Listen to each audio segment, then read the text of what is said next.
Good evening, YouTube. This is the Atheist Chef. It's been a week, maybe? I don't know, since my last video.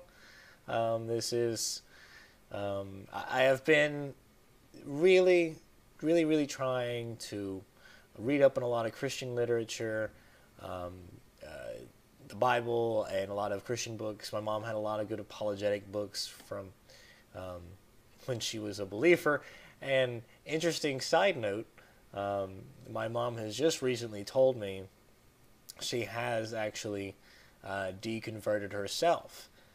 She was a pretty staunch Christian. She's been saved since like '96. And shortly after my deconversion, I talked with her a lot. And she basically has been telling people that she no longer believes in the God of the Bible. And like, for those of you out there, that have Christian parents or whatever, it's an amazing feeling, because my mom was initially pissed when she first heard about my deconversion, and feared that I was going to hell. But man, when I eventually, just over time, the next few months, I was just laying stuff out that I was learning, and now she's, I don't know if she's a deist, or she just doesn't believe, but she's definitely not a Christian anymore, and so that's, anyways. Okay, back to me. So I was reading all those books, really trying to give it the final, whatever, and as I was reading them, I was still just coming across the same problems, the same. I was seeing the flaws, I was seeing the fallacies, I was seeing a lot of just problems, and so everything that I read, it didn't matter. So my brain was not shutting down. I tried to pray to, hey, make this obvious, something, make it so I can see how Christians are seeing this, otherwise, because if I'm continuing to see it as I see it now, then there's no way I can really deconvert. I can't just believe because whatever. So, and it didn't work. You can take that however you want. If you don't think I was sincere, well, I was. Whether you feel that I was or not, I really was. And so, I continued to watch videos, and I realized because there's two approaches to Christianity. There's the evidentialist approach, which is the likes of William Lane Craig and people like that, and then you have your presuppositionalist approach, which is people like Greg Bahnsen, and then of course you have your, well, I think how Alex Botten put it, the training wheels presuppositionalist, which is the Seitan Bruggencate, and people like that. So I first, really hit up the evidentialist approach and really try to understand, not just creationism, because I completely can't even follow creationism, but the more liberal Christians, but still trying to get a hold of like TAG, any of the cosmological, the Leibnizian and Klams, and all these different, arguments. Just any, the good Christian arguments that are out there still. That I could find, and that Christians had, basically it said, here, these are the best ones. And so I tried reading just those, and, and of course, I've already heard of most of these, or, the cosmological arguments, even though they may be different, Leibnizian is different from Kalam's, but it still has those same flaws that, like, for example, is making a big jump from a general vague creator God to the God of the Bible. Like it still had the same flaws of that jump, and then like, well, it could be Allah or any other God. It's stuff like that. So that wasn't working for me at all. Any of the historical arguments, I had seen the pros and cons to both sides already. So when I was hearing all the pros, in my head I was hearing all the cons. It just, I was stuck. I mean, not stuck, but there was just no way. Wasn't going to happen. Wasn't, so the evidentialist arguments just not going to work. So I said, well, all right. let me go with the precept arguments and, you know, try to really understand the best that I could from the better type of precept. And then, again, I'm not talking the Sci-10 Bruggencate, I'm talking like the Greg Bonson, and I can't remember the names right now.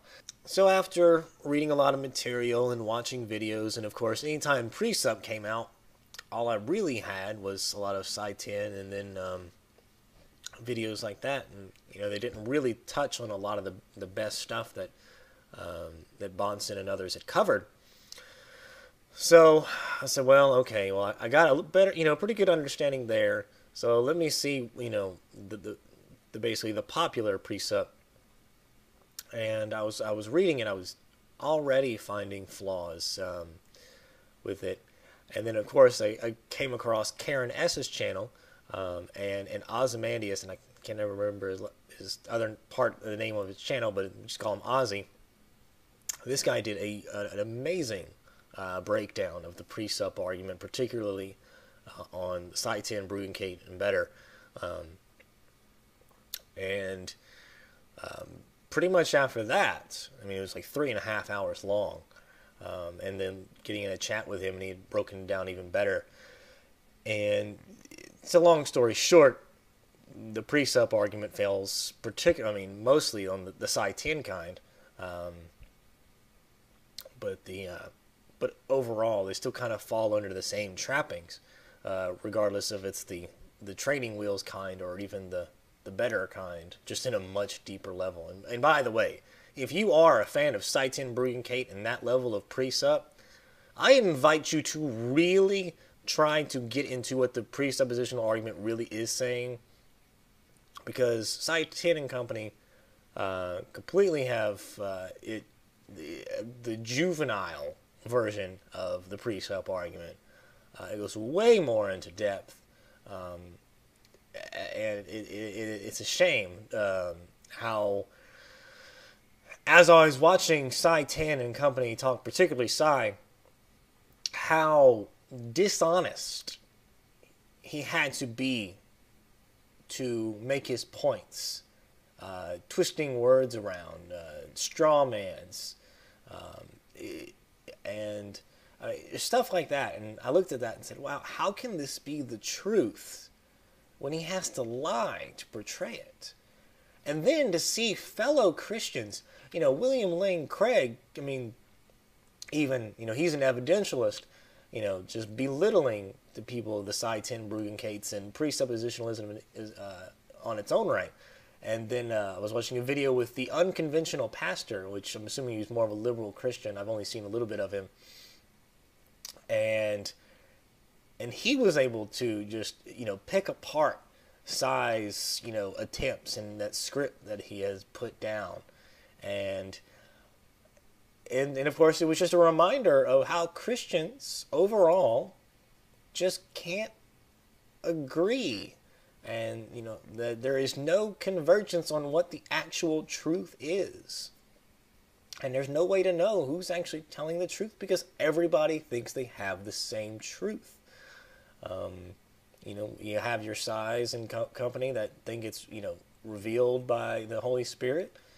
And then you have more of liberal Christians that, you know, just from better understanding of the Word and the, you know, and the history and all that stuff. And nobody just knows. It's, you know, and if they can't get their shit together, I have no reason to believe. I have no reason to accept any truth claim that they make. And it seems like at this point, the evidentialist approach is the only way that you can prove Christianity to be true, because the presuppositional argument does nothing to actually even attempt to prove the impossibility of the contrary.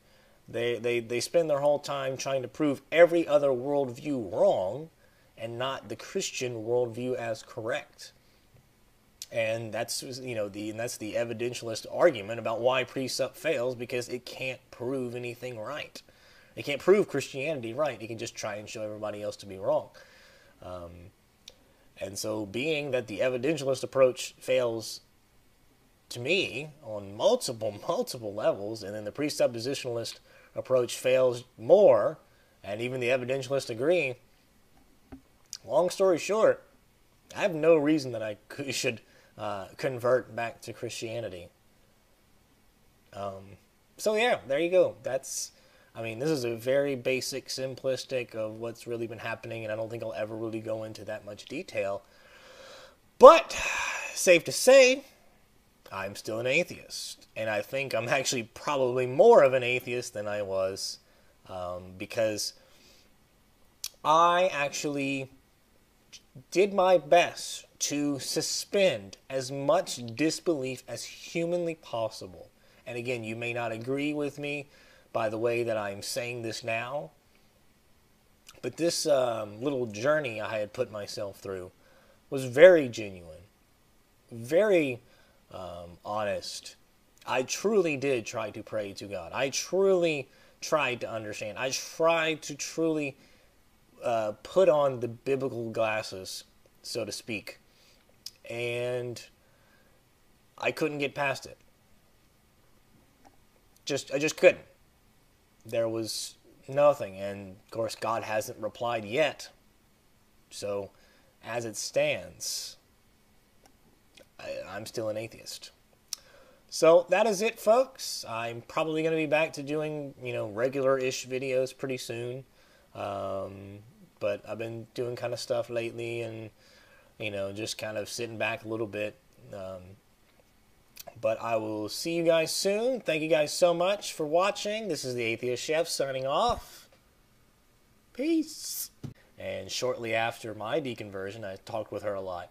And she basically has been telling people that she no longer believes in the God of the Bible. And, for those of you out there, that have Christian parents or whatever, it's an amazing feeling. And a lot of Christian books. My mom had a lot of good apologetic books from when she was a believer. And interesting side note, my mom has just recently told me she has actually deconverted herself. She was a pretty staunch Christian.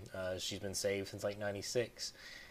Because my mom was initially pissed when she first heard about my deconversion, and feared that I was going to hell. But man, when I eventually, just over time, the next few months, I was just laying stuff out that I was learning, and now she's good evening, YouTube. This is the Atheist Chef. It's been a week, maybe, I don't know, since my last video.